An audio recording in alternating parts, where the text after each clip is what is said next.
So, back on the bike. Last week was a bad week. Started it off sick, like a bad sick. Couldn't get out of bed. Didn't want to get out of bed sick. Prior week, had ridden nearly 100 miles that week. Coming off a really good week, really good ride to end the week from here to Coeur d'Alene and back. About 36 miles. But man, this last week was a tough one. Just couldn't get going. Kids were on spring break. That didn't help.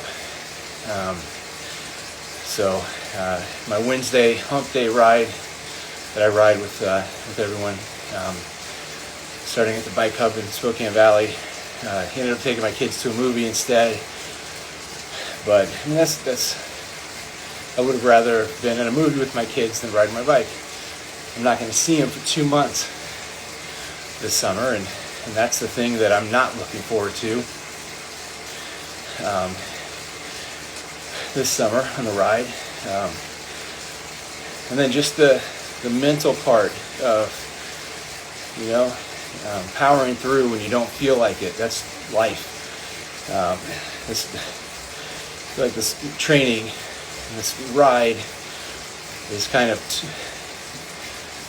several months, maybe 6 months, between the training and the ride, of just a microcosm of life, of waking up early, getting on the bike when you don't feel like it. But every time I've ridden, there's not one day I've said, man, I wish I wouldn't have done that. It's never happened. So that might change on this ride across the country. But right now, that's what it is. I feel good after every ride. Just got to put the time in the saddle day by day. The biggest challenge isn't the training. The ride doesn't scare me. It's everything that I have to do to raise money, to raise awareness, to try to get followers on a brand new social media account. It's next to impossible in such a short amount of time to try to get the reach that I feel like I need to make a big difference. But again, day by day, a little bit at a time. I think my problem is I try to break off too much at any given time. Try to do too much. And I just need to slow my roll, go day by day. I also run a business called Rainier Rev Ops, and I've got a ton of work, which is good, but it's just more things to juggle, and very critical things. Yesterday was tax day, filed my taxes. That was stressful. So a lot of anxiety. I've had a lot of anxiety the last couple of days, especially when I lay down to go to bed, go to sleep. Anxiety just feels crippling. I try to read some stuff. I try to do some things, and I just have to stop because I just can't deal with it. So imagine being 13, 14 years old, going to bed feeling that kind of anxiety. I'm an adult. I have some coping mechanisms. I have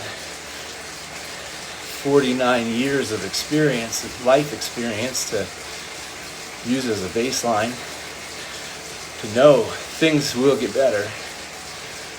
Life is full of ups and downs, peaks and valleys, and it always will be.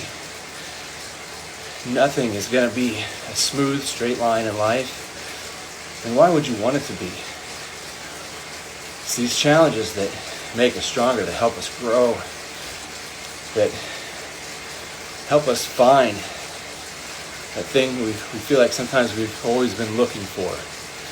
Couldn't seem to find it when things are going well. when things are bad, you dig deeper. You explore things you wouldn't have explored before because you didn't have to. And that's what resiliency is all about. Being like a rubber band that's stretched out. It can get pulled one way, it can get pulled another way, but at some point it always snaps back to the middle.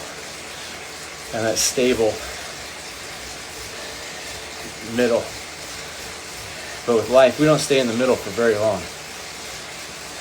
Well, I mean, maybe we do, but we're not going to stay there our entire lives. And I think that's what is important to realize, that the next day is a new day. Whatever happened yesterday, months, sometimes you got to think of things as a sunk cost.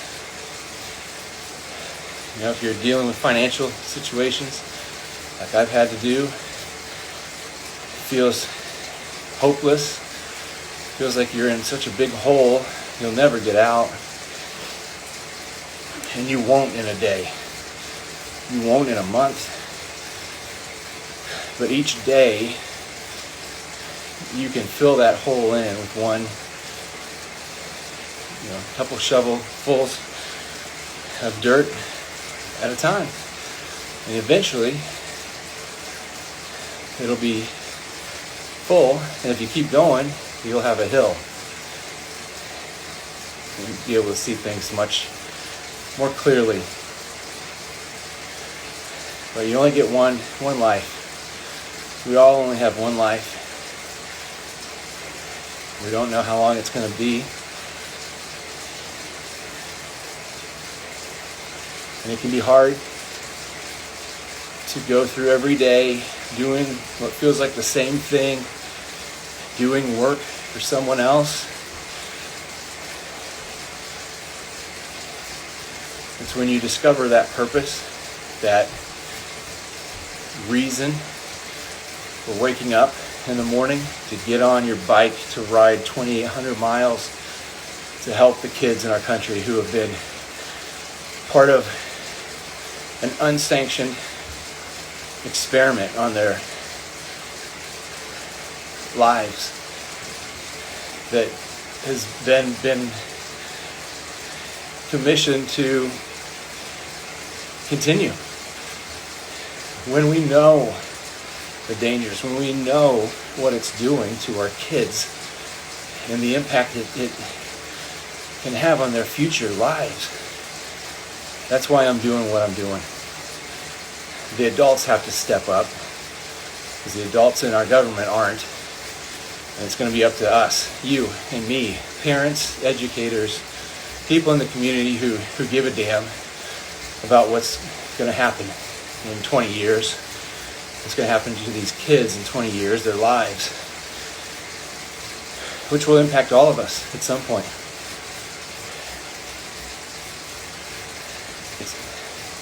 This is why I wake up. This is why I'm on my bike right now.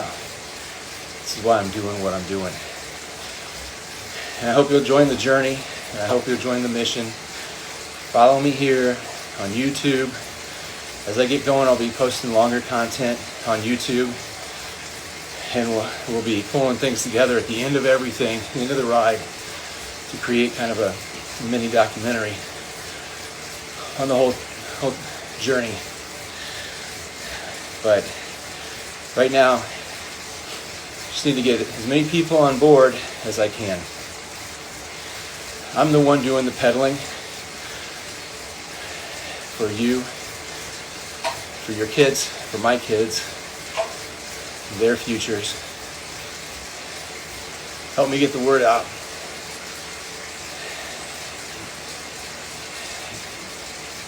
And you're a critical part of this journey.